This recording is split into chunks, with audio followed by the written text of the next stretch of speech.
Subscribe करिए hifi study channel को, bell icon को प्रेस कीजिए लेटेस्ट वीडियो अपडेट सबसे पहले पाने के लिए। Hello friends, once again welcome back to only YouTube channel hifi study पर आपका स्वागत है। और जैसे कि आप सबको पता है कि डेली वाइज हम आपको प्रिपेयर करा रहे हैं, ठीक है। और आज मैं यहाँ पे लेके आई हूँ संस्कृत के वेरी मोस्ट इंपॉर्टेंट क्वेश्चन, ठीक है। सो प्लीज़ आप ध्यान से देखना, ठीक है। सारे क्वेश्चन वेरी शॉर्ट क्वेश्चन है, ठीक है। तो चलिए फिर स्टार्ट करते हैं आपका बिना टाइम वेस्ट किए। फर्स्ट क्वेश्चन है, वचन का अर्थ बताइए। तो संज्ञा तथा सर्वनाम की संख्या का बोध कराने वाले शब्द वचन कहलाते हैं, ठीक है। फिर नेक्स्ट है हमारा, संस्कृत भाषा में कितने वचन हैं, ठीक है। तो संस्कृत भाषा में एक वचन, द्विवचन, ठीक है, और बहुवचन, ठीक है। कुल कितने होते हैं? कुल 3 वचन होते हैं, ठीक है। संस्कृत में सिर्फ ओनली 3 वचन होते हैं, ठीक है। तो थोड़ा समझते हैं, जब यहाँ पे वचन की बात हुई है, ठीक है।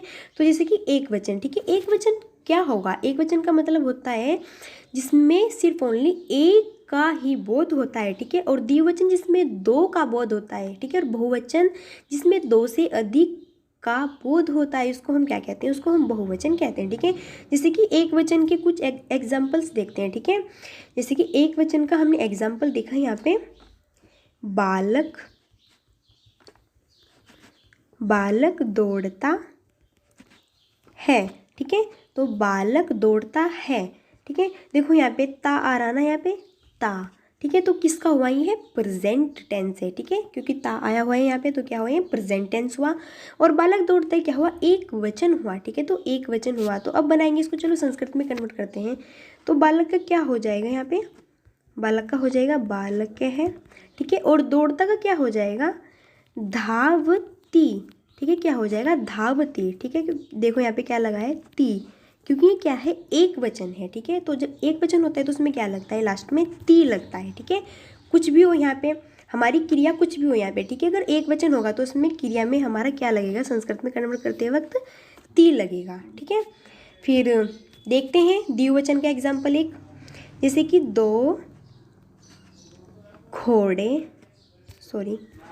जैसे कि 2 घोड़े दौड़ते हैं, ठीक है। 2 घोड़े दौड़ते हैं। तो कितने? 2 घोड़े दौड़ते हैं, ठीक है। तो यहाँ पे 2 घोड़े क्या हुआ? कर्ता, ठीक है, सब्जेक्ट। और दौड़ते क्या हुआ? यहाँ पे क्रिया, ठीक है। क्या हुआ? क्रिया। और अगर हम इसको संस्कृत में कन्वर्ट करते हैं तो 2 घोड़े, तो इसका क्या हो जाएगा? 2 घोड़े का क्या हो जाएगा? यहाँ पे अश्वो, ठीक है। क्या हो जाएगा? अश्वो, ठीक है। और दौड़ते का क्या होता है?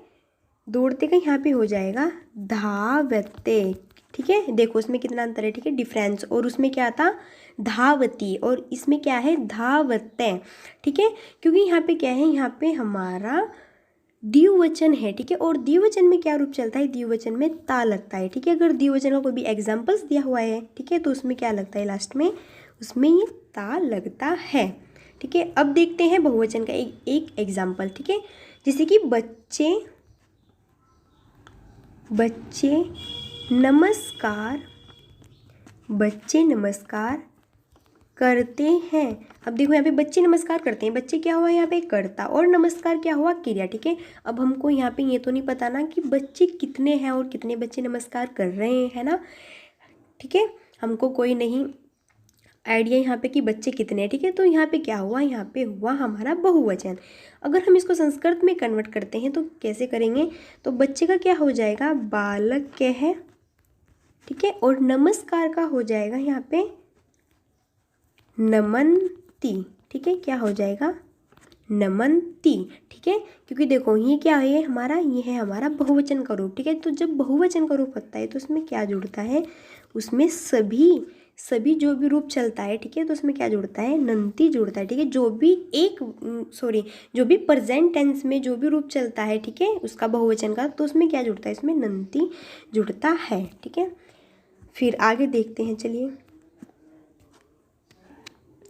संस्कृत भाषा में पुरुष कितने होते हैं, ठीक है।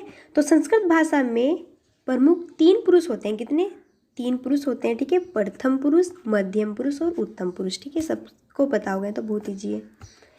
आगे है फिर नीति वचन सुभाषितानी सूक्तियों की हिंदी से संस्कृत बनाइए। ठीक है, तो हिंदी से हमको संस्कृत में कन्वर्ट करना है। सत्य की ही जीत होती है, असत्य की नहीं। तो इसको हम संस्कृत में कन्वर्ट करेंगे, सत्यमेव जयति नार्णतामे। ठीक है, सत्यमेव जयति और नार्णतामे। ठीक है, फिर नेक्स्ट है हमारा सभी धनों में विद्या धन श्रेष्ठ है। ठीक है, तो सबसे पहले क्या आएगा हमारा, विद्या धने सर्व है, धनम प्रधान में। ठीक है, फिर नेक्स्ट है हमारा आचरण श्रेष्ठ धर्म है। ठीक है, तो आचरण का क्या हो जाएगा, आचार्य है, श्रेष्ठ धर्म है। ठीक है, तो परमो धर्म है। ठीक है, आगे देखते हैं फिर, निम्नलिखित हिंदी वाक्यों का संस्कृत में अनुवाद कीजिए। ठीक है, जैसे कि यहाँ पे एग्जाम्पल है, नदी कोश भर तक टेढ़ी है। ठीक है, तो इसको हम संस्कृत में कन्वर्ट करेंगे। तो सबसे पहले क्या आ जाएगा यहाँ पे, क्रोश है। ठीक है, फिर कुटीला, फिर सबसे लास्ट में आएगा यहाँ पे नदी। ठीक है, फिर हमारा है नेक्स्ट एग्जाम्पल है हमारा, लोभ मोह मनुष्य के शत्रु है। ठीक है, तो लोभ है, मोहा च मानवस्य शत्रु सत्य है। ठीक है, फिर आगे देखते हैं, लिंग को परिभाषित कीजिए।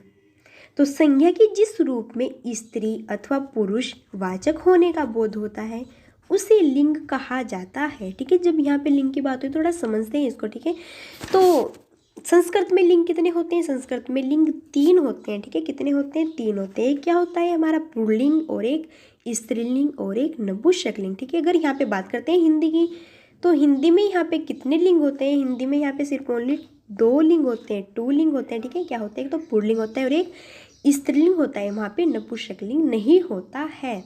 ठीक है, जब यहाँ पे लिंग की बात हुई है तो थोड़ा समझते हैं कि लिंग का अर्थ क्या होता है। लिंग का अर्थ होता है निशान।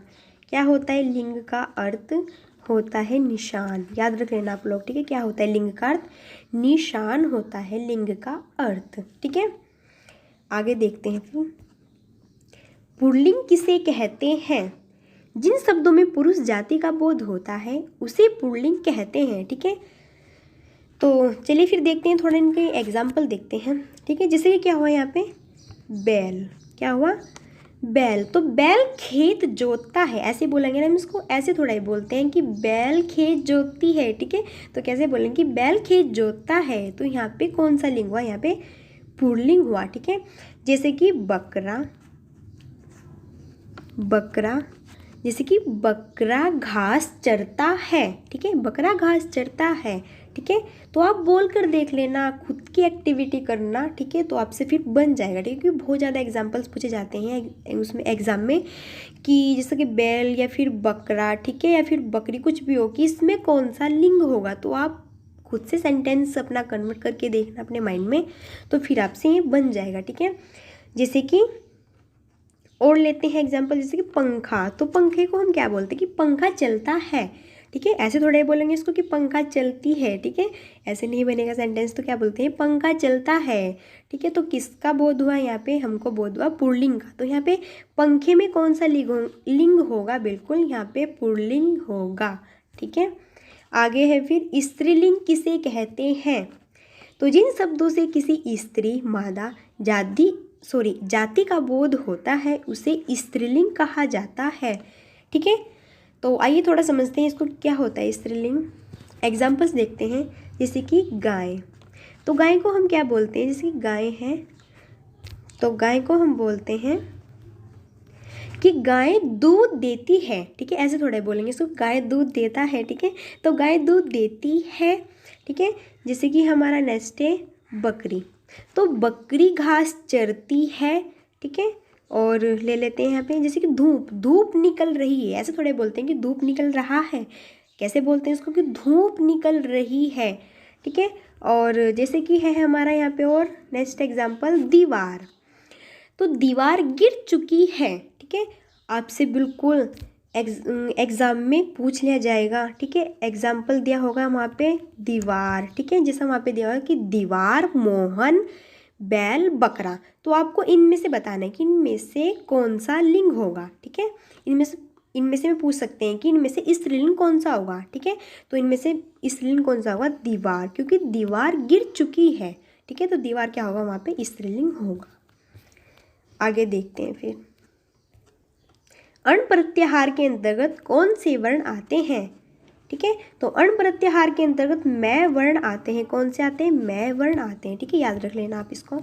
आगे है फिर, नपुंसकलिंग किसे कहते हैं, तो ऐसे शब्द जो न नर का एवं न मादा का बोध कराते हैं नपुंसकलिंग कहलाते हैं, ठीक है, जिसमें ना तो पुल्लिंग और न ही स्त्रीलिंग, ठीक है, इन दोनों का बोध नहीं होता है, उसको हम क्या कहते हैं, उसको हम नपुंसकलिंग कहते हैं, ठीक है।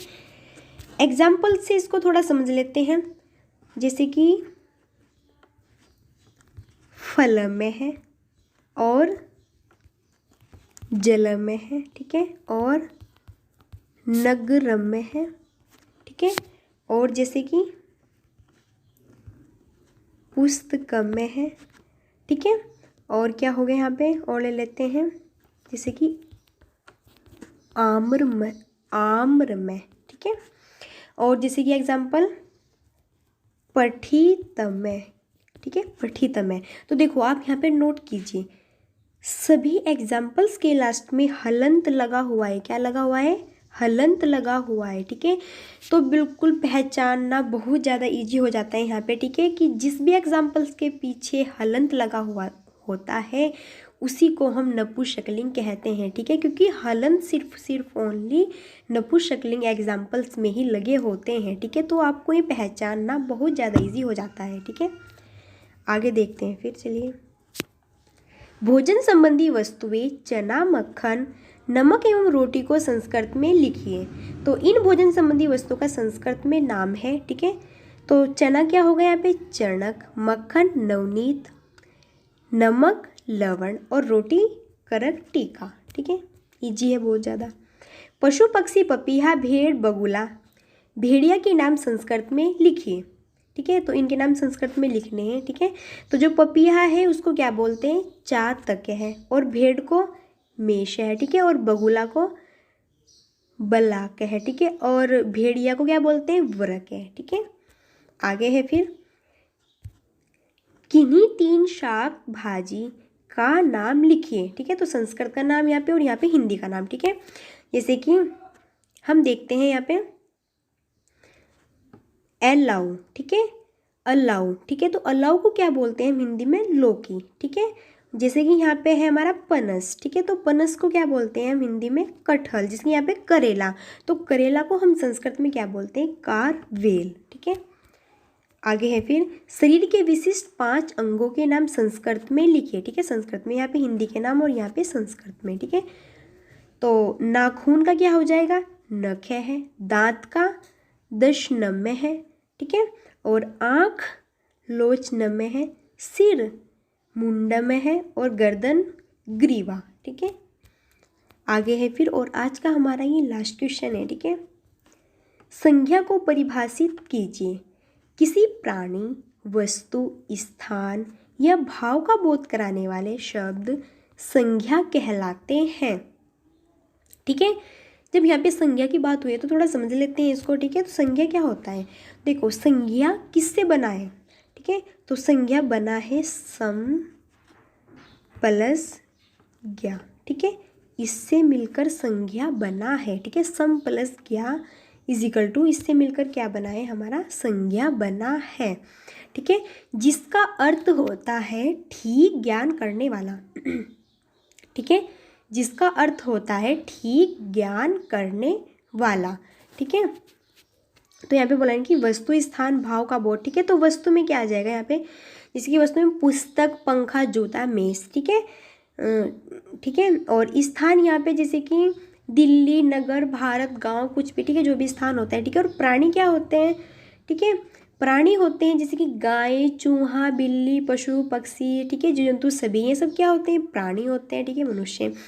एंड यहाँ पे है लास्ट जैसा हमारा भाव या फिर गुण, ठीक है, इसको हम क्या बोलते हैं, जैसे बचपन, मिठास, बुढ़ापा, ठीक है, सौंदर्य, सर्दी, ये सब क्या है, ये भाव है, ठीक है।